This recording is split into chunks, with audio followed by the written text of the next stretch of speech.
Maria Santos had cleaned the same weapons locker for 8 years, wiping down rifles and organizing ammunition with the same methodical precision she used to fold her son's clothes. She was invisible to the soldiers who passed by, just another face in the background of military life. But on the morning she found her 12-year-old son's bedroom empty and his window forced open, that invisible woman would become someone entirely different. What the kidnappers didn't know was that for 8 years, Maria had been watching, learning, and absorbing every tactical conversation, every weapons demonstration, and every strategic discussion that happened around her. They thought they had taken a child from a helpless cleaning lady. Instead, they had just awakened a mother with access to military-grade knowledge and an unshakable determination to bring her boy home. Some people are born warriors. Others are forged by the fire of desperation and love. The fluorescent lights hummed overhead as Maria Santos pushed her cleaning cart down the long corridor of Fort Henderson's Armory building. It was 5:30 a.m., the same time she had arrived every day for the past 8 years. The wheels of her cart squeaked in a familiar rhythm, a sound that had become as much a part of the base's morning routine as reveille itself. Maria preferred the early hours. The Armory was quiet then, peaceful in a way that reminded her of the small village in El Salvador where she had grown up. Before the war came, before she had to run, before she found herself in Texas with a baby son and dreams that felt impossibly far away. She stopped at the first weapons locker and pulled out her key ring. The keys jingled softly as she found the right one, a sound she could identify even with her eyes closed. Inside the locker, rows of M4 rifles hung in perfect formation, their metal surfaces gleaming under the harsh lights. Maria had cleaned these weapons so many times that she could disassemble and reassemble them in her sleep. Not that anyone had ever asked her to do such a thing. To the soldiers who worked here, she was furniture. Useful, reliable furniture that kept their equipment spotless and their workspace organized. As she began wiping down the first rifle, Maria's mind wandered to her son Diego. At 12 years old, he was everything she had hoped he would become when she first held him as a baby. Smart, curious, and kind in ways that reminded her of her late husband. Diego spoke perfect English, something Maria still struggled with despite her years in America. He helped her with paperwork, translated conversations she couldn't quite follow, and never seemed embarrassed by her heavy accent or the way she mixed up certain words. The sound of boots on concrete interrupted her thoughts. Sergeant Williams rounded the corner, followed by two younger soldiers Maria didn't recognize. She nodded respectfully and stepped aside to let them pass, but they stopped at the locker she was cleaning. "Morning, Maria," Sergeant Williams said with a tired smile. He was one of the few soldiers who bothered to learn her name. "How's Diego doing in school?"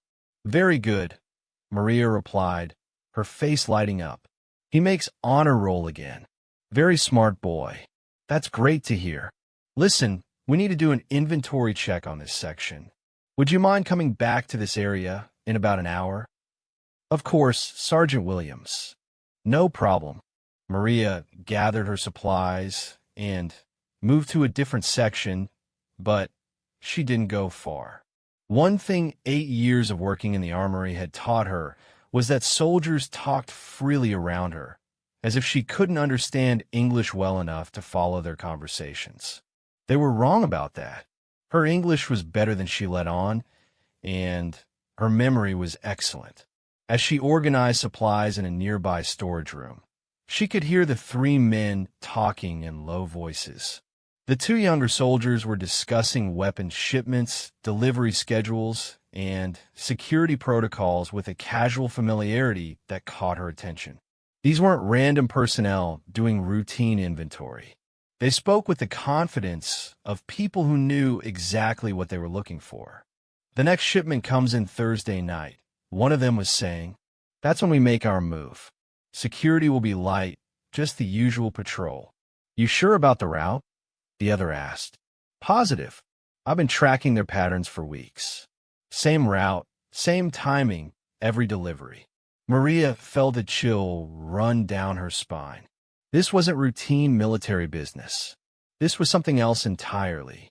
She continued organizing cleaning supplies, moving slowly and quietly, straining to hear every word. Sergeant Williams' voice was different now, harder. "What about the records? We need to make sure nothing can be traced back to us." "Already handled. I've got access to the computer system. Once we're done, it'll look like the weapons were never there in the first place." Maria's hands trembled slightly as she reached for a bottle of gun oil. These men were planning to steal weapons from a base. Military-grade weapons that could end up anywhere in anyone's hands. She thought about Diego, about all the children who lived in the neighborhoods surrounding the base, about what those weapons could do in the wrong hands. But what could she do? She was just a cleaning lady. Who would believe her? And even if they did, what proof did she have? The men would deny everything, and she would be the one who ended up in trouble. Possibly fired, possibly deported. And then, what would happen to Diego? She finished her work in the storage room and returned to the weapons locker. The men were gone, but their conversation replayed in her mind as she continued cleaning. Thursday night, a weapons shipment, a theft planned by people who had access to security protocols and computer systems. The rest of her shift passed in a blur of familiar tasks performed on autopilot. She cleaned weapons, organized ammunition, mopped floors, and emptied trash bins, all while her mind raced with the implications of what she had overheard.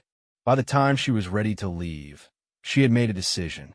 That evening, after Diego finished his homework, Maria sat him down at their small kitchen table. Their apartment was modest but clean, filled with the sense of her cooking and the sounds of Diego's music drifting from his bedroom radio. She had worked 2 jobs for years to afford this place, to give her son a safe home in a good neighborhood near decent schools. "Mijo," she said, using her favorite term of endearment for him, "I need to tell you something important." Diego looked up from the book he was reading, his dark eyes so much like his father's that sometimes it took Maria's breath away. "What is it, Mama?" She told him about what she had overheard, explaining it carefully in Spanish when her English wasn't sufficient to convey the gravity of the situation. Diego listened intently, his expression growing more serious with each detail. "You have to tell someone," he said when she finished. "You have to report this. But who will believe me? I'm nobody, Diego. I clean floors and organize equipment. These are soldiers, people with authority and respect. That doesn't matter, Mama. What they're planning is wrong. Those weapons could hurt innocent people." Maria looked at her son and saw the moral clarity that only children seem to possess. He was right, of course, but she was terrified of the consequences, not just for herself, but for him. What if I lose my job? What if we have to move? Diego reached across the table and took her hand. "Then we'll figure out together. But you can't let this happen just because you're scared. That's not who you are." The next morning, Maria arrived at work with a small recording device Diego had borrowed from his school's drama club, tucked into her uniform pocket. She felt like a spy in a movie, except spies in movies were brave and confident. She was terrified. She went about her normal routine, but every footstep in the hallway made her jump. Every conversation between soldiers made her wonder if they were discussing the theft, if they knew she had overheard something, if they suspected her of anything. It wasn't until Wednesday afternoon that she heard the men talking again. This time, they were discussing final details, confirming times, and positions. Maria's heart pounded so hard she was sure they could hear it, but Her hands remained steady as she activated the recording device. Transport arrives at 11 p.m., Sergeant Williams was saying. Johnson, you'll handle the driver. Make sure he's incapacitated but not permanently hurt. We're not killers. What about the guard who's supposed to check the shipment? That's Rodriguez's job. He'll call in sick at the last minute. His replacement won't know the proper protocols. And the weapons themselves? 12 crates of M4 rifles, 6 cases of ammunition, and for tactical vests.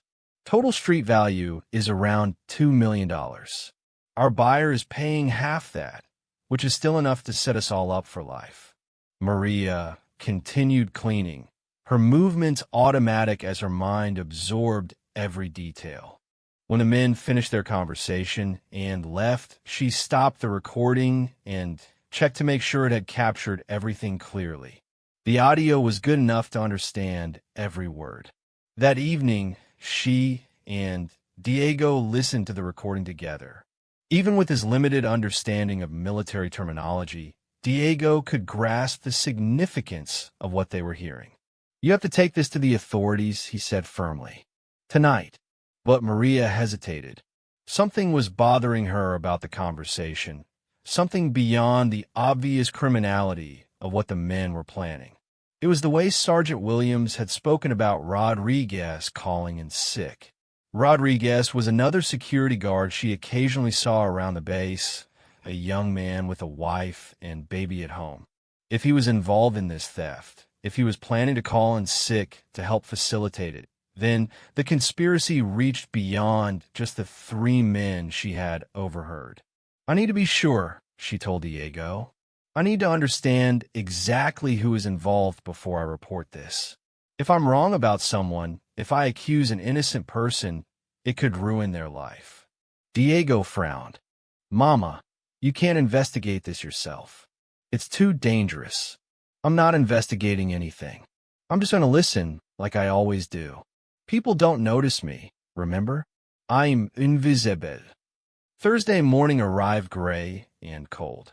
Maria went through her usual routine, but she paid closer attention to everything around her. She noticed which guards were on duty, which soldiers seemed nervous or excited, which conversations stopped when she approached. Around lunchtime, she overheard Rodriguez talking to another guard about feeling sick. He mentioned that he might need to go home early, that his stomach was bothering him. To anyone else, it would have seemed like a normal conversation between co-workers. But Maria knew better. As the day progressed, she observed the subtle preparations being made. Equipment was moved slightly out of its usual position. Certain security cameras were adjusted. Small changes that would only be noticeable to someone who knew every detail of the Armory's normal operations. At 6 p.m., Maria's shift ended, but she didn't go home. Instead, she called Diego from a pay phone near the base entrance. I'm going to stay and watch what happens tonight, she told him. I need to see who else is involved. Mama, no, come home. We'll report what we know and let the authorities handle it. What if they can't stop it without more information? What if these men escape and try again somewhere else? What if someone gets hurt because I didn't do enough to prevent it? Diego was quiet for a moment. When he spoke again, his voice was tight with worry. Promise me you'll be careful. Promise me you won't try to stop them yourself. I promise. I'm just going to watch and listen. I'll hide where they can't see me. What Maria didn't tell her son was that she had no intention of just watching. 8 years of working around weapons and listening to tactical discussions had taught her things she never thought she would need to know. She understood security protocols, weapons handling, and military communication procedures better than most civilians. If these men succeeded in stealing military weapons, those weapons would end up on the streets, potentially in the hands of criminals who could use them against innocent people, against families like hers. As darkness fell over Fort Henderson, Maria Santos prepared to transform from an invisible cleaning lady into something she had never been before. She wasn't sure what that something was yet, but she knew it would be whatever her son needed her to be. Maria crouched behind a stack of supply crates in the Armory's loading bay, her knees already aching from holding the uncomfortable position for over an hour. The building was dark except for the pale emergency lighting that cast long shadows across the concrete floor. She had hidden herself well, tucked into a corner where the security cameras couldn't reach, behind equipment that hadn't been moved in months. The recording device in her pocket felt heavy, though she knew it weighed almost nothing. Her phone was set to silent, but she kept checking it anyway, watching the minutes tick by toward 11 p.m. Each time she looked, her worry about Diego grew a little stronger. He was home alone, probably unable to focus on anything except what his mother might be doing. At 10:45 p.m., she heard the first sounds of movement. Footsteps echoed through the corridor leading to the loading bay, multiple people trying to walk quietly, but not quite succeeding. Maria pressed herself deeper into her hiding spot and held her breath. Sergeant Williams entered first, followed by the two soldiers she had seen before. But they weren't alone.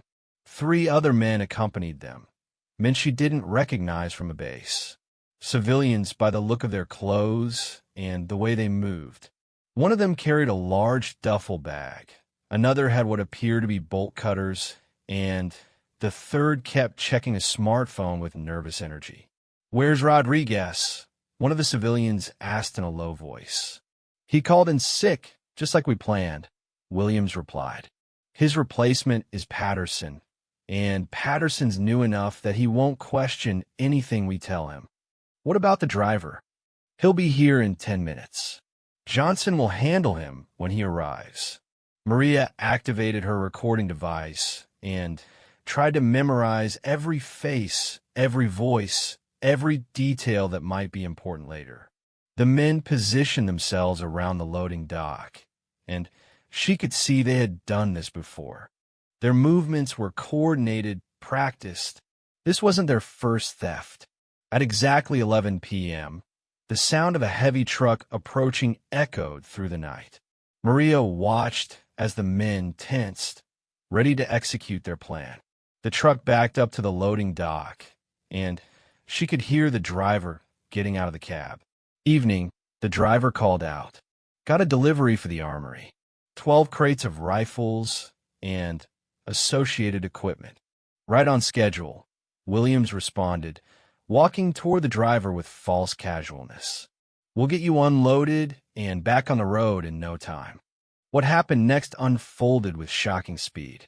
Johnson approached the driver from behind, while Williams kept him distracted with conversation about paperwork. Maria wanted to look away, but forced herself to keep watching, to keep recording. The driver was young, maybe Diego's age when he graduated high school. Someone's son. Johnson struck the driver with something heavy, and the young man crumpled to the ground without making a sound. Maria bit her lip to keep from crying out, tasting blood in her mouth.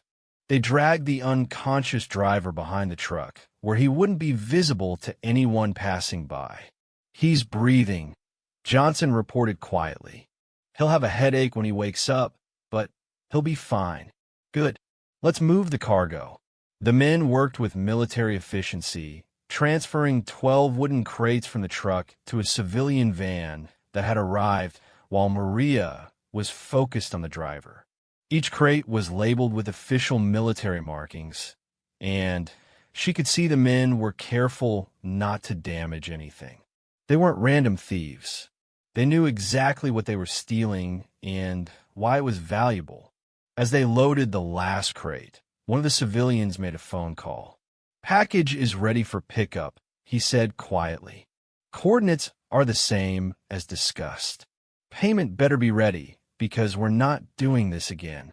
Maria strained to hear the response, but the man was standing too far away. When he hung up, he turned to Williams. "My buyer wants to inspect the merchandise before final payment. Where can we do that safely?" Williams thought for a moment. There's an abandoned warehouse about 15 miles north of here, off Route 47, past the old Phillips gas station. We used to do training exercises there before it was decommissioned. No security, no neighbors, no reason for anyone to be there. Perfect. We'll meet there in 2 hours. That gives us time to make sure everything is exactly what was promised. The men finished loading the van and began cleaning up evidence of their presence. They wiped down surfaces they had touched, collected the rope they had used to secure the cargo, and even swept the loading dock to remove footprints. Maria was impressed despite herself. These weren't amateurs. As the civilian van drove away, Williams turned to his remaining men. "Johnson, you stay here and wait for Patterson to make his rounds. When he finds a driver, act surprised. You were in the bathroom and didn't hear anything. The truck was supposed to arrive tomorrow, not tonight. Paperwork mix-up. What about the security cameras? Already handled those. The footage from tonight will be corrupted due to a convenient computer glitch. As far as anyone knows, nothing unusual happened here." The men dispersed, leaving only Johnson to wait for the security guard who would eventually discover the unconscious truck driver. Maria remained hidden for another 20 minutes, making sure everyone was truly gone before she emerged from her hiding spot. Her legs were cramped and her back ached, but her mind was crystal clear. She had recorded everything. She had the location where the weapons would be inspected. She had proof of a conspiracy involving military personnel and civilian criminals. But as she walked quickly toward the base entrance, a terrible realization struck her. If she reported this immediately, the authorities might not be able to organize a response fast enough to catch the criminals at the warehouse.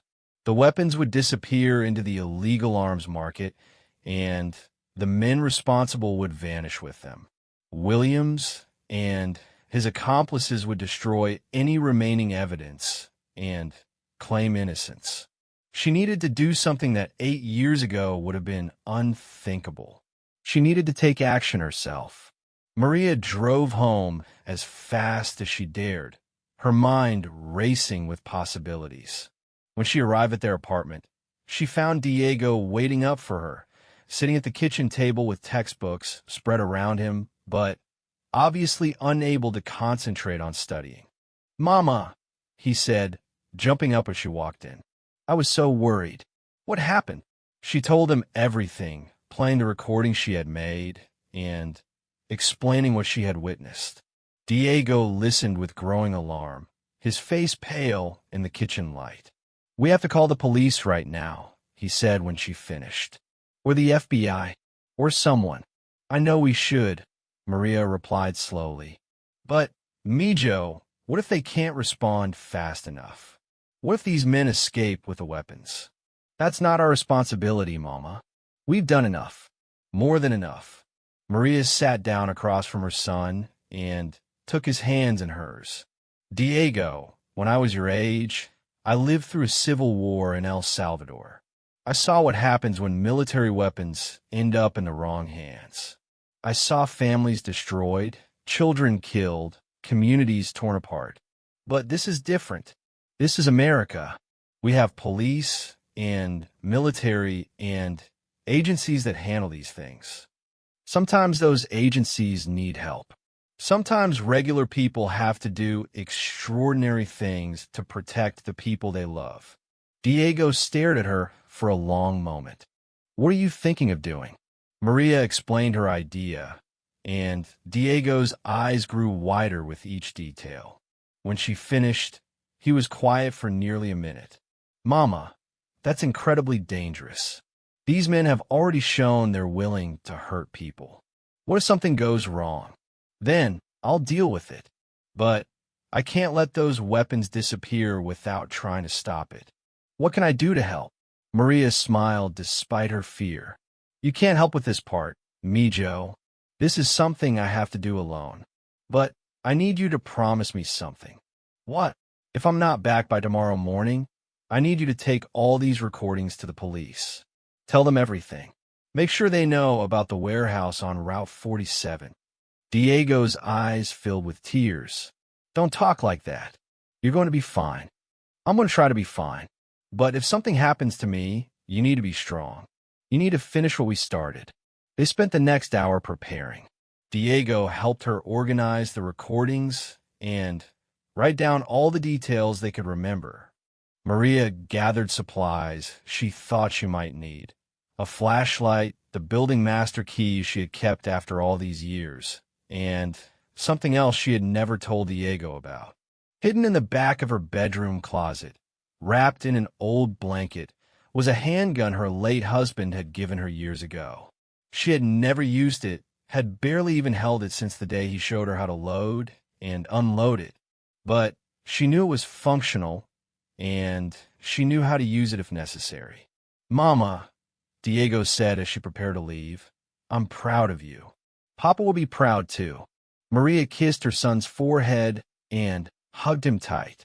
"I love you more than anything in this world. Don't ever forget that." As she drove toward the abandoned warehouse on Route 47, Maria tried to calm her racing heart. She wasn't a soldier or a police officer or a hero from an action movie. She was a cleaning lady who had stumbled onto something bigger than herself.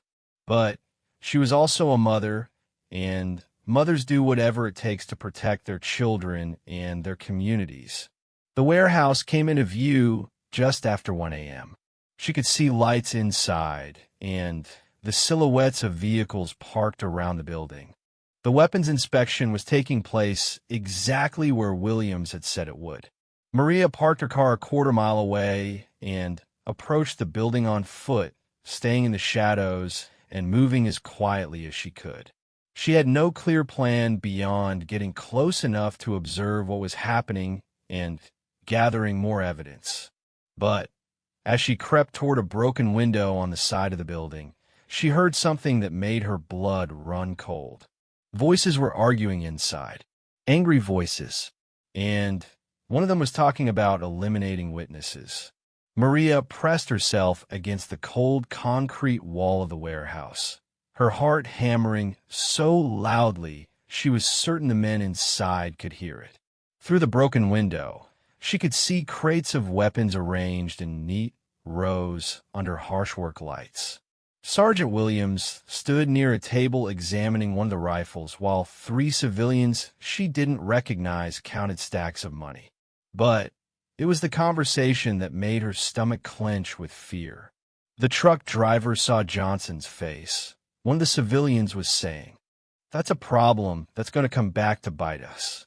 "He was unconscious," Williams replied, not looking up from the weapon he was inspecting. "He doesn't know anything. Maybe he was unconscious when Johnson hit him, but he was awake when we loaded the truck. He had a good look at all of us before Johnson took him down." Maria felt the weight of the recording device in her pocket. She needed to capture this conversation, but she also needed to understand what they were planning. The truck driver was in danger, and there might be others. "What are you suggesting?" Williams asked, finally setting down the rifle and giving the civilian his full attention. "I'm suggesting we tie up loose ends. Permanently. We agreed no killing. That wasn't part of the deal. The deal changed when witnesses became involved. My buyer isn't paying $2 million for weapons that can be traced back to him through testimony. Either we handle the driver problem, or the whole transaction is off." Maria's hands shook as she activated her recording device and held it near the window. She had to get this conversation, but more importantly, she had to find a way to warn the truck driver. A young man's life was now in immediate danger because of what she had witnessed. "The driver is in the base infirmary," Williams said slowly. "He suffered a concussion, and they're keeping him overnight for observation. Security is light there, just one guard at the main desk." "Perfect. Johnson can handle it. Make it look like complications from the head injury. These things happen in hospitals all the time." Maria's breath caught. They were planning to murder someone tonight.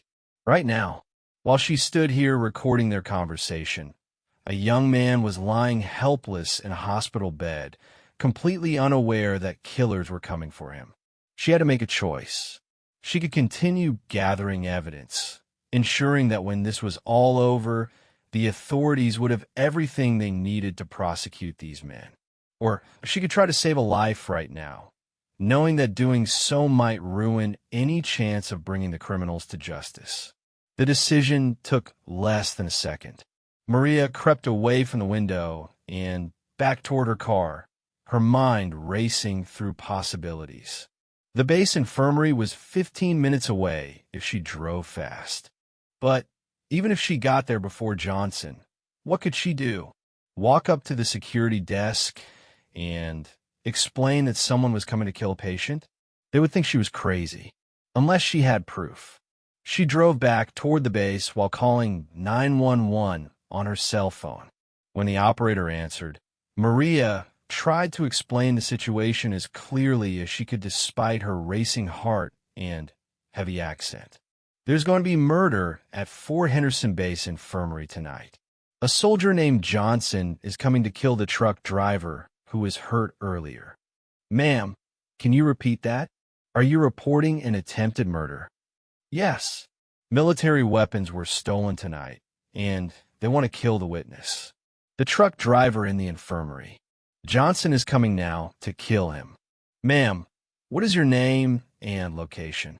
Maria gave her information and explained what she had witnessed, but even as she talked, she could hear the doubt in the operator's voice. The story sounded unbelievable even to her. A cleaning lady stumbles onto a weapons theft and overhears a murder plot. It sounded like something for a television show. Officers are being dispatched to investigate, the operator said. Please remain on the line. But Maria couldn't remain on the line. She was already at the base entrance, showing her identification to the night guard who recognized her and waved her through without question. Being invisible had its advantages.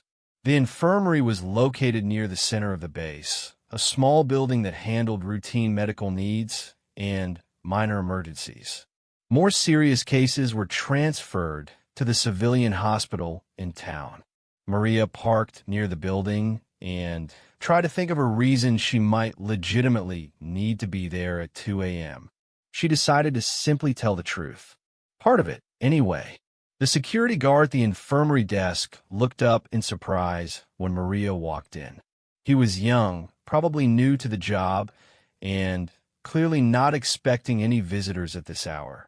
Ma'am, visiting hours ended at 9 o'clock, he said politely. Is there something I can help you with? I cleaned the Armory building, Maria said, allowing her accent to be thicker than usual, hoping to seem more harmless. There was accident tonight with truck driver. I feel very bad because I should have been there to help. I want to check if he is okay. The guard's expression softened. That's very kind of you, ma'am, but the patient is sleeping and can't have visitors. The doctors say he's going to be fine, though. Concussion, but nothing serious. Oh, good, Maria said, looking relieved. I worry so much. What room is he in? Maybe I can just look to see he is safe. Room 12, but really, I can't let you disturb him. Maria nodded understandingly and sat down in one of the waiting room chairs. I'll wait a little bit, okay? Just to hear he is okay when doctor checks. The guard seemed to think this was harmless enough and returned to his magazine. Maria pretended to doze in her chair while actually watching the entrances and listening for any sounds of approaching vehicles. At 2:30 a.m., she heard a car door slam in the parking lot. Through the window, she could see Johnson walking toward the building with the casual confidence of someone who belonged there. He was wearing his military uniform and carried a clipboard, playing the role of someone conducting official business. Maria stood up and stretched, making noise to alert the security guard. Excuse me, she said loudly. I think I hear someone coming. Maybe doctor to check on patient. The guard looked toward the entrance as Johnson walked in. Maria positioned herself where she could see and hear everything while appearing to simply be an anxious visitor waiting for news. Evening, Johnson said to the guard, "I'm here to check on the driver from tonight's incident. Medical officer wants an update on his condition for the incident report." "Oh, sure," the guard replied. "He's in room 12. Been sleeping since they brought him in." "Any changes in his condition?" "Not that I know of. He was conscious when the ambulance arrived, but the doctor sedated him for the concussion protocol." Maria watched Johnson's face carefully. He was gathering information, making sure his victim would be vulnerable and unable to call for help. The casual way he discussed it made her skin crawl. "I'll just take a quick look and update his chart," Johnson said. "Won't take more than a few minutes." "Actually, sir, I'm supposed to escort all visitors to patient rooms." "Security protocol." Johnson's expression flickered with annoyance, but he covered it quickly. "Of course. Lead the way." This was her chance. As soon as the two men disappeared down the hallway toward room 12, Maria slipped out of the building and ran to her car. She grabbed the handgun from under the seat, checked to make sure it was loaded the way her husband had taught her, and ran back inside. The hallway leading to the patient rooms was dimly lit and eerily quiet. Maria could hear voices coming from room 12. Johnson talking to the unconscious patient while the security guard waited in the doorway. "How's he looking?" the guard asked. "Stable, but these head injuries can be tricky," Johnson replied. Maria heard the sound of medical equipment being moved. Sometimes patients take a turn for the worse without warning. Maria crept closer, her heart pounding. Through the partially open door, she could see Johnson standing over the unconscious truck driver with a pillow in his hands. The security guard was looking at his phone, not paying attention to what Johnson was doing. She had maybe 10 seconds before Johnson smothered the young man. Maria burst through the door with the gun raised, pointing it directly at Johnson's chest. "Step away from him," she said, her voice steadier than she felt. Right now, both men turned in shock. The security guard reached for his radio, but Maria shook her head. "Don't call for backup yet," she said. "First, listen to what this man was about to do." Johnson's face had gone pale, but he tried to maintain his composure. "Ma'am, I don't know what you think you're doing, but this is a military facility. You're pointing a weapon at a United States soldier." "I'm pointing a weapon at a murderer," Maria replied. She pulled out her recording device with her free hand and played back the conversation from the warehouse. The security guard's eyes widened as he heard Johnson's voice discussing the need to eliminate the truck driver. When the recording ended, the guard immediately reached for his radio. "Security to base commander. We have a situation in the infirmary. Request immediate backup and senior staff." Johnson lunged for Maria's gun, but 8 years of watching military training exercises had taught her more than she realized. She stepped back and kept the weapon trained on his center mass, just like she had seen instructors teach countless soldiers. "Don't move," she said firmly. "I know how to use this, and I will if you make me." Johnson must have seen something in her eyes that convinced him she was telling the truth, because he raised his hands and stepped back.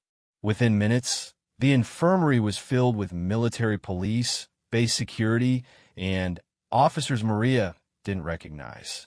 As they took Johnson into custody and began securing the scene, Maria found herself standing in the hallway being questioned by a stern-faced colonel who introduced himself as the base commander. "Ms. Santos, we're going to need you to explain everything that happened tonight, starting from the beginning." Maria gave him the recording device and told her story from the moment she first overheard the conspiracy. She explained about the warehouse, the weapons theft, and the plan to kill the truck driver. The colonel listened intently, occasionally asking for clarification, but never doubting her account.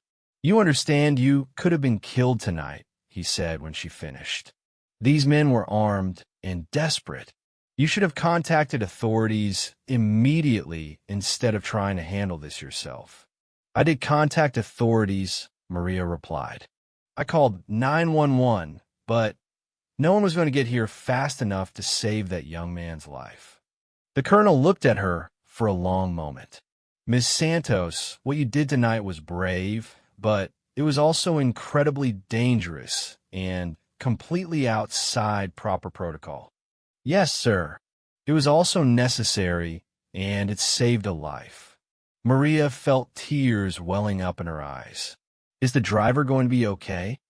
"He's going to be fine. Thanks to you." As the immediate crisis was handled and Maria was finally allowed to go home, she felt exhausted but also strangely exhilarated. She had done something she never thought herself capable of. She had taken action when action was needed, and she had saved a life. But as she drove home through the early morning darkness, she couldn't shake the feeling that her troubles were just beginning. Johnson was in custody, but Williams and the other conspirators were still free. They still had the stolen weapons. They still had buyers waiting for those weapons. And they now knew that someone had gathered evidence against them. Maria Santos was no longer invisible, and that made her a target. Maria arrived home just as the sun was beginning to rise over Fort Henderson.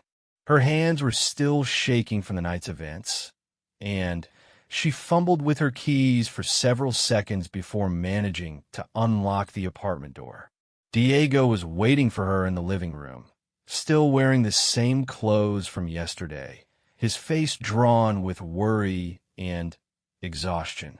"Mama," he said, jumping up from the couch and embracing her tightly. "I heard sirens all night. I was so scared something happened to you." Maria held her son close, breathing in the familiar scent of his hair and letting the reality of being home wash over her. "I am okay, Mio. Everything is okay." But even as she said it, she knew it wasn't entirely true. She told Diego about what had happened at the warehouse and the infirmary, about stopping Johnson from committing murder and turning over all her evidence to the base commander. Diego listened with a mixture of pride and terror. "You could have been killed," he said when she finished. "These men are dangerous criminals, and now they know you're the one who exposed them. The base commander assured me they would arrest everyone involved. This will all be over soon."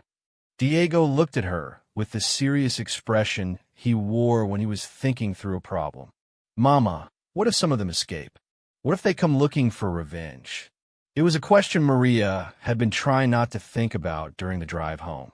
Williams and his civilian partners were still free, still had access to stolen military weapons, and now knew that a cleaning lady had destroyed their carefully planned operation. They had already shown they were willing to commit murder to protect their interests. "We'll be careful," she said finally, "and the authorities will catch them soon." Maria managed to get 2 hours of sleep before her phone started ringing. The first call was from the base commander's office, requesting that she come in that afternoon to provide additional details for the investigation. The second call was from a reporter who had somehow learned her name and wanted to interview her about the heroic cleaning lady who stopped a military weapons theft. "How did they get my number?" she asked Diego, hanging up on the reporter. "Probably the same way they got your name," Diego replied grimly. Nothing stays secret for long, especially when someone does something as dramatic as what you did last night. Over the next few hours, the phone rang constantly. Reporters, investigators, and people claiming to represent various government agencies all wanted to speak with Maria Santos, the woman who had single-handedly exposed a conspiracy within the military. She stopped answering after the sixth call. That afternoon, Diego insisted on accompanying her to the base. "I'm not letting you go anywhere alone until this is over," he said firmly. If these criminals are still free, they might try to hurt you. The base was buzzing with activity when they arrived. Military police vehicles were parked outside the Armory building, and Maria could see investigators moving in and out of the areas where she had worked for 8 years. The place that had been her sanctuary of routine and invisibility was now the center of a major criminal investigation. Colonel Matthews met them in his office, a stark room decorated with military honors and photographs of various ceremonial events. He was a serious man in his 50s, with graying hair and eyes that seemed to miss nothing. MS. Santos, I want to thank you again for what you did last night, he began.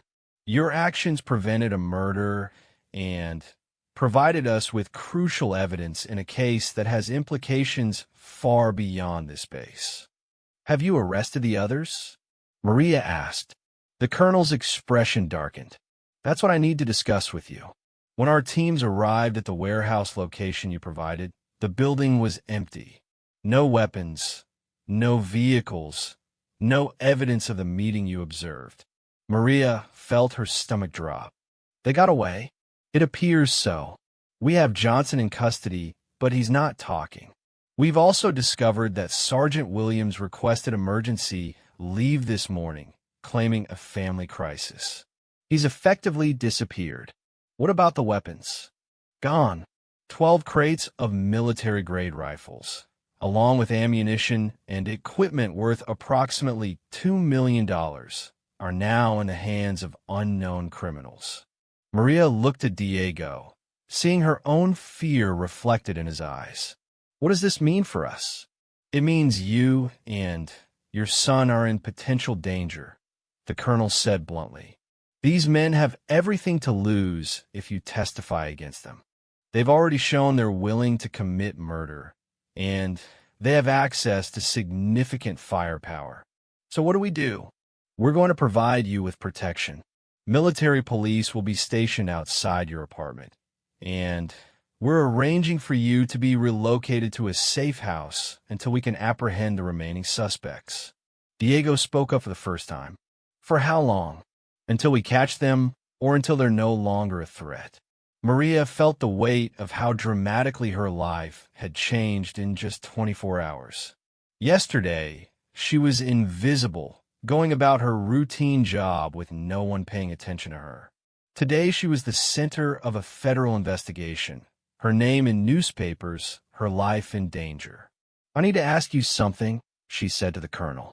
The truck driver, is he really safe now? He's awake and talking. He confirmed seeing the men you identified, and he's been moved to a secure location as well. Your actions saved his life, Miss Santos. They spent the next 2 hours going over every detail of what Maria had witnessed and recorded. The colonel and his investigators were thorough, asking her to describe voices, mannerisms, and any other details that might help identify the civilian accomplices.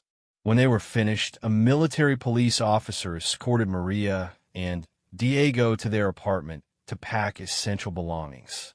As they pulled up to the building, Maria noticed a van parked across the street that hadn't been there when they left. 2 men sat in the front seats, both wearing sunglasses despite the overcast afternoon. Keep packing, the MP officer said quietly, having noticed the van as well. Don't look out the windows and stay away from the front of the apartment. Maria's hands trembled as she threw clothes into a suitcase. This was really happening. People were watching her home, possibly planning to hurt her and Diego. The life she had built in America, the safety she had worked so hard to provide for her son, was crumbling around her. Diego packed his school books and the few personal items that mattered most to him. Mama, what about my classes? What about your job? I don't know, me, Joe. We'll figure it out. As they prepared to leave, Maria looked around the small apartment that had been their home for 6 years. The kitchen where she had taught Diego to cook traditional Salvadoran dishes. The living room where they had watched movies together and where he had done his homework while she helped him with English pronunciation. The bedroom where she had read him stories when he was younger, the same bedroom where she had hidden the gun she never thought she would need to use. The military police officer hurried them out through the building's back entrance. As they drove away, Maria saw the van pull out and begin following them at a distance. "They're not being subtle about it," the officer observed, watching the van in his rearview mirror. "Is that good or bad?" Diego asked. "Depends on what they're planning." The safe house was located in a suburban neighborhood about 30 miles from the base, a modest two-bedroom home that looked completely ordinary from the outside. Inside, it was equipped with security cameras, reinforced doors, and communication equipment that allowed constant contact with the base. "This is temporary," the officer assured them as he showed them around.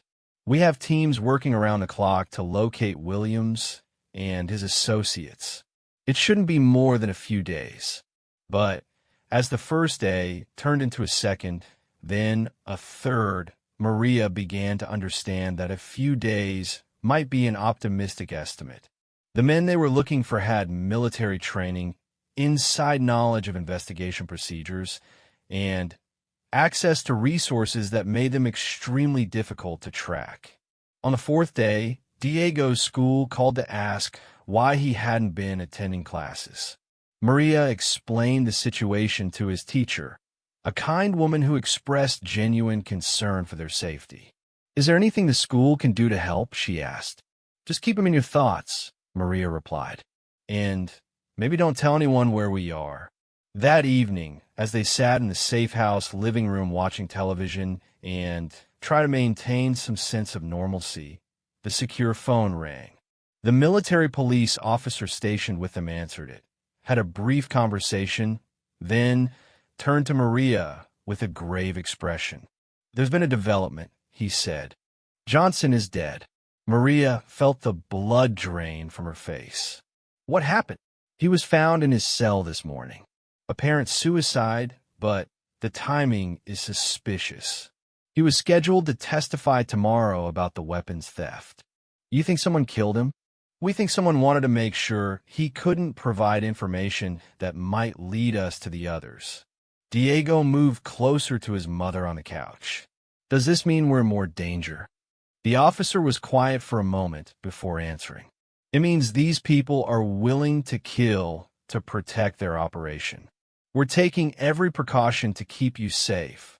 But Maria could see in his eyes that even he wasn't certain they could guarantee their safety. Williams and his accomplices had demonstrated they could reach people in military custody. They had connections, resources, and the desperation that comes from having everything to lose. That night, as Diego slept in the bedroom they shared, Maria lay awake thinking about the choices that had led them to this point. She had wanted to do the right thing, to prevent dangerous weapons from reaching the streets, to save an innocent life. But in doing so, she had put her own son in danger. She thought about her late husband, wondering what he would have done in her situation. He had been a gentleman, someone who believed in justice and protecting the innocent. But he had also been a father who would have done anything to keep his child safe. Outside the safe house, the night was quiet except for the occasional car passing on the residential street. Maria got up and looked through the reinforced window at the peaceful neighborhood where normal families were sleeping peacefully in their own beds, not worrying about armed criminals seeking revenge. She had become visible, and visibility came with a price. The question now was whether that price would include her son's life. On the seventh day in the safe house, Maria Santos made a decision that would have seemed impossible just 2 weeks earlier. She was done hiding. The decision crystallized when Diego woke up screaming from a nightmare about men with guns breaking into their home. As she held her trembling son and whispered reassurances she wasn't sure she believed, Maria realized that this situation couldn't continue indefinitely. The military investigators were no closer to finding Williams and his accomplices than they had been a week ago, and every day that passed put her and Diego in greater psychological danger. "I want to help with the investigation," she told Colonel Matthews during their morning check-in call. "Ms. Santos, I appreciate your willingness to assist, but you've already done more than enough. Our job now is to keep you safe while we handle the rest. Your job should be to catch these criminals before they sell military weapons to whoever is willing to pay for them," Maria replied, surprising herself with the steel in her voice. "How many more people will die if those weapons end up in the wrong hands? That's not your responsibility. It became my responsibility the moment I decided to do something about what I witnessed. And it's definitely my responsibility when my son can't sleep because he's terrified that murderers are coming for his mother." There was a long pause on the other end of the line. "What exactly are you proposing?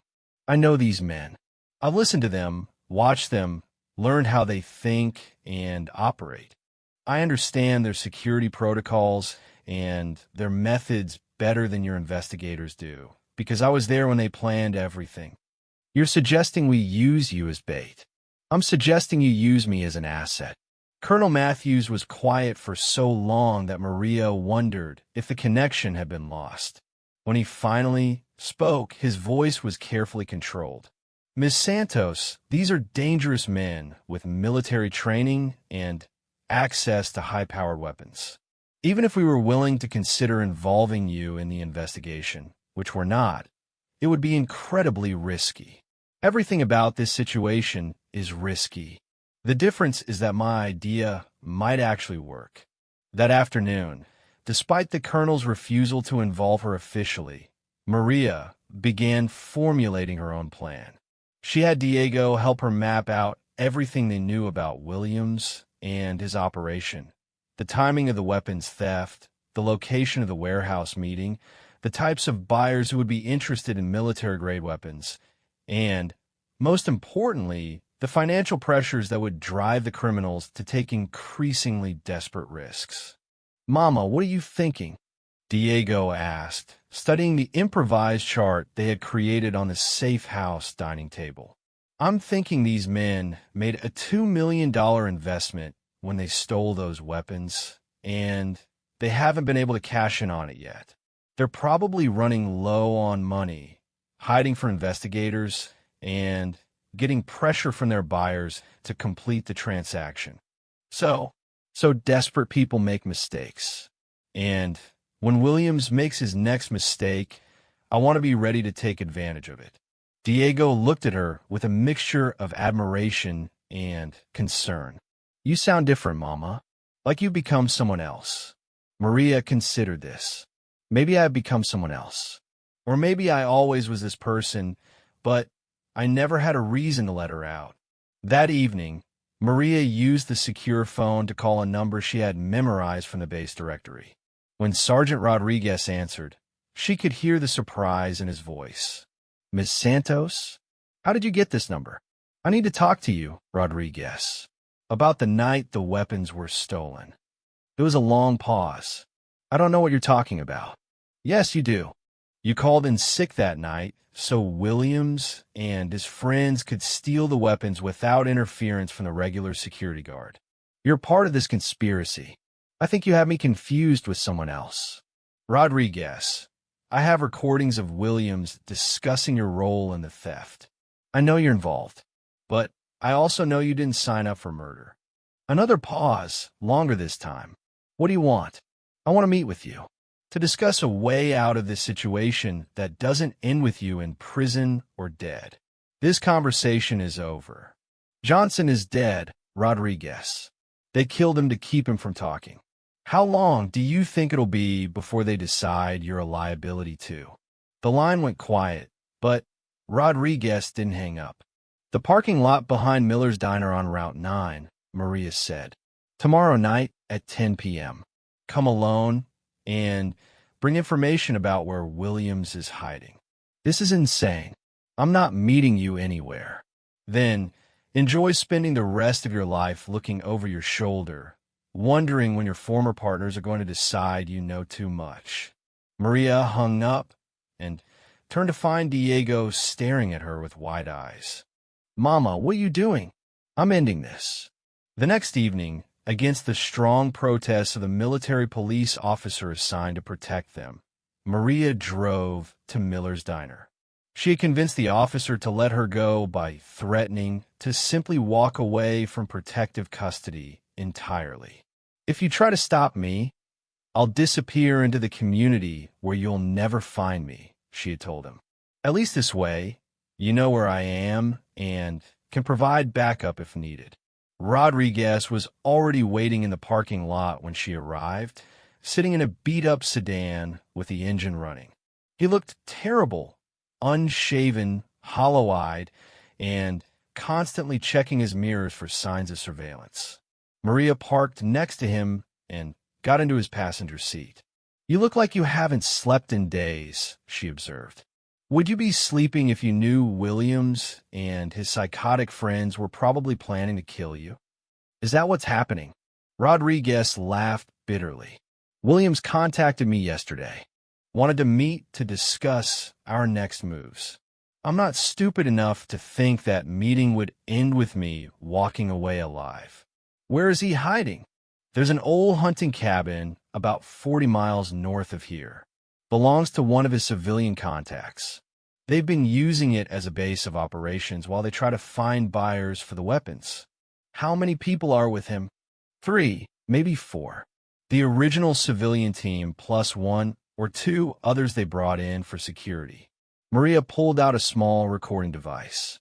I need you to tell me everything you know about their location, their security arrangements, and their plans.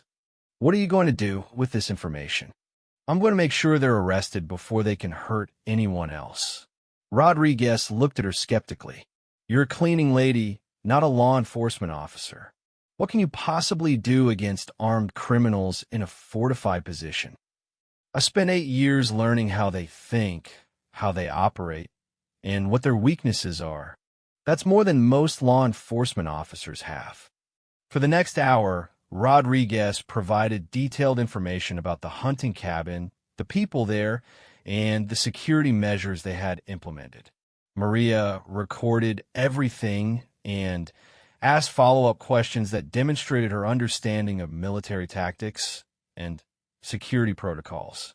There's something else, Rodriguez said as their conversation was ending. Williams has been in contact with a buyer from Mexico. Someone who represents a cartel that's willing to pay full price for the weapons, but they want to inspect the merchandise first. When and where? Tomorrow night, at the cabin. Williams is desperate enough that he's willing to take the risk of bringing cartel representatives to his hiding place. Maria felt her pulse quicken. This was the opportunity she had been hoping for. How many people will be there? Williams and his 3 partners, plus at least 4 cartel members. Maybe more. All of them in one location at the same time. It's going to be like a small war zone if something goes wrong. These cartel people don't negotiate or surrender. They shoot first and don't bother with questions. As Maria drove back to the safe house, her mind was already working through the tactical problems of the situation. 8 or more armed criminals, some with military training, others with cartel experience, all gathered in an isolated location with stolen military weapons. It was exactly the kind of situation that could result in a massive firefight if law enforcement tried a direct assault. But it was also an opportunity to catch all the major players at once if someone could approach the situation with the right strategy. When she arrived back at the safe house, Maria found Colonel Matthews waiting for her with 2 federal agents and a very angry expression. Miss Santos, what you did tonight was reckless and unauthorized. You could have been killed, but I wasn't killed, and I got information that's going to help you end this situation. She played the recording of her conversation with Rodriguez. watching the expressions on the faces of the law enforcement officers as they heard the details about the cartel meeting. "This changes everything," one of the federal agents said. "If cartel members are involved, we're looking at a completely different level of firepower and danger, which is why we need a completely different approach," Maria said. "A direct assault will turn into a massacre. These people will fight to the death rather than surrender." "What are you suggesting?" Colonel Matthews asked. "I'm suggesting that sometimes the best way to catch dangerous criminals is to make them think they're safe until it's too late to escape." Maria spread a map of the area around the hunting cabin on the safe house dining table. Using her knowledge of military tactics and the detailed intelligence Rodriguez had provided, she began outlining a plan that would neutralize the criminals without triggering a firefight. "It's audacious," the federal agent admitted when she finished explaining her proposal, "and extremely dangerous. But it could work," Colonel Matthews said slowly. "If executed properly, it could work." Diego, who had been listening from the doorway, stepped into the room. "Mama, this plan requires you to be in the middle of everything. If something goes wrong..." Maria looked at her son and saw the fear in his eyes, but she also saw something else. Pride. He was scared for her, but he was also proud of what she had become. "Mijo, sometimes doing the right thing is dangerous, but not doing the right thing is even more dangerous." Colonel Matthews stood up from the table. "Miss Santos, I need to make some phone calls. If we're going to do this, we'll need resources and personnel that I don't currently have access to." "How long do we have to prepare?" "The cartel meeting is tomorrow night. That gives us less than 24 hours to coordinate a multi-agency operation based on a plan developed by a civilian with no formal tactical training." Maria smiled. "Colonel, I may not have formal tactical training, but I have something those men don't expect and can't prepare for." "What's that?" 8 years of being invisible, combined with a mother's determination to protect her child and her community. As the law enforcement officers began making calls to organize the operation, Maria sat with Diego and explained what would happen over the next 24 hours. She was honest about the dangers, but also confident about the outcome. "Tomorrow night, this will all be over," she told him. "One way or another, you'll be able to go back to school, and we'll be able to go home." "What if something happens to you?" Maria took her son's hands in hers. "Then you'll know that your mother was someone who stood up when standing up was necessary, and you'll grow up to be the same kind of person." Diego nodded, his eyes bright with unshed tears. "I love you, Mama. I love you too, Mijo, more than you'll ever know." The next evening, as teams of federal agents and military personnel moved into position around the hunting cabin, Maria Santos prepared for the most dangerous night of her life. She was no longer the invisible cleaning lady who had stumbled onto a criminal conspiracy. She had become something new, a hunter tracking the men who had threatened her family and her community. And tomorrow, the hunt would be over.